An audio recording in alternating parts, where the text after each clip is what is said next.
Hello, everyone. This is Solomon, of course. There's been a lot of information coming through regarding my new career path as a psychic medium. And even though I'm excited about it, there has been a lot. I mean, the energy is intense and there's a lot of information, but it's contradictory, based on non physical reality and the physical reality that may surround me and where I go and who I may see and talk to. Imagine a physical person, that has deceased or passed away, looking like a regular, uh, someone that might be alive, in the world right now. And sometimes it's hard to distinguish between the two, but I feel like 99% of the time I get it right. But with the information that's coming through, I still don't have complete clarity as to what exactly to do. So I have to test out a few theories with the wider world and see how can I, approach this so that I can make the move that I need to go ahead and, start doing different things. But until the messages are crystal clear, I need to just, I was going to just provide a few readings and maybe even next week as well, but it's not going to be, maybe not every week moving forward, but I'll get them out when I can. But I just thought I would mention that to some of you because the previous upload I put out, I was guided to not do them at all, but something is pulling me to do them. There's something that's, saying go ahead and do it and see if anything shifts. I know it's a full moon in not a full moon, a new moon in Pisces this weekend, so maybe something does transpire where I'll gain even more clarity on certain things.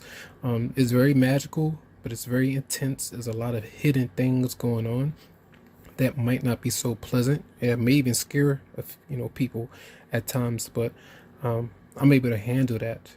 But the confusion at times can be very intense when it comes to this. All right, so much love to everybody. I do appreciate a lot of you who may have been around, and hope you have a lot of success when it comes to any kind of journey or path you may be on, and I have a lot of joy with that. All right, so much love, and I'm going to get into your reading. Welcome, Virgo, to your love reading for the weekend of the 22nd and 23rd of 2020, February 2020. So just like I let Aries know, maybe dealing with an Aries for some, doesn't have to be, but they had the Death card did come out, but the Tower came out first, but I clarified that, and then the Death card came out.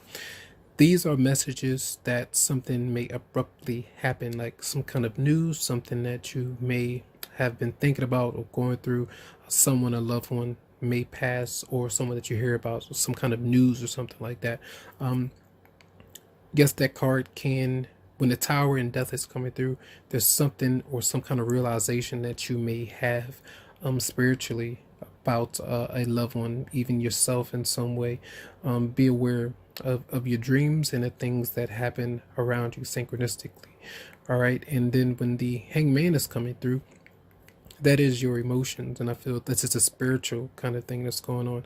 The new moon in Pisces is this weekend, and I feel that is your seventh house. It's your opposite sign, but it does rule your relationships and contracts and things like that. So it's trying to clear things out, move on, so that you can start. When the new is there, you have to clear the old for sure. So some of you may be kind of going through these things. So I feel this is getting in the cocoon, trying to take some time so that you can rise out of it when the time is right. And the person coming towards you is this Five of Wands, and that's someone that has a conflict towards you.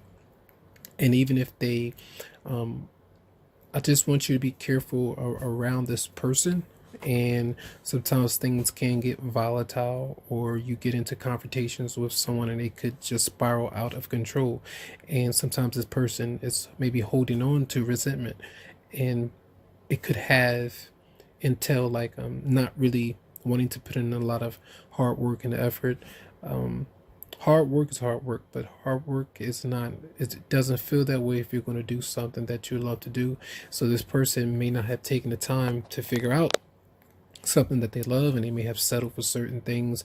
Now, we can always settle in order to get to where we need to be, but settling, constantly and not really liking where they are time and time again, that's not going to help them out stress wise, and the connection with the relationship, because they may bring those problems to you, and then it can just build up a whole lot of negative energy. So when justice is showing up, this is almost like a soul contract that needs to be cleared up because of a karmic tie or the things that both of you allow to happen over and over again.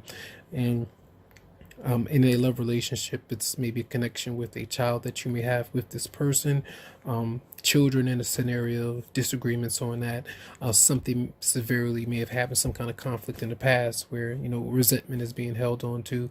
So those are some issues that's going on, like issues in the workplace, calling somebody's job and getting them fired and things like that. A lot of things like that could spiral out of control. And then the Seven of Wands in reverse, that you're well, that's the energy of your response. So it's still where if someone is coming towards you and they have a lot to express, so energetically, you know that they are around you, even spiritually, and it's just feeling a bit overwhelming, you're not going to really know what to do, because the energy could be very intense right now, and it's hard for you to maybe free yourself and go in a different direction. With the card of free yourself, is in reverse, and that may be something that is an issue, holding on to the past. I was letting someone know that I know a lot of spirits and ghosts, they hold on to the past, like the ghost of your past relationships or experiences that you have gone through. It's familiar, something that you are aware of, but it doesn't mean that you need to hold on to it. You try your best to let it go. Now, this could be someone that severely holds on to you, even though you told them that you don't really want to be in a relationship with them. And if that's happening, that's something that you have to allow the universe to help you out with, to guide you and allow that time to happen, because that's that entity, that negative energy can follow you around for some time. If you give into negative energy as well, if you're always stressed and angry and holding resentment towards them for doing it, so that could be an issue. So the King of Cups is coming out, and that's in the advice position.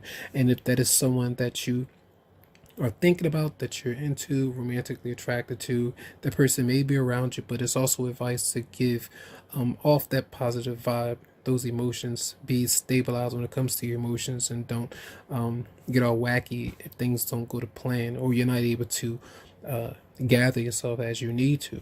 That person could be significant in your past or even in your present, but if that is a friend or potential romantic partner, it's like being around that person, because they do seem to have some kind of composure with things where you may need it.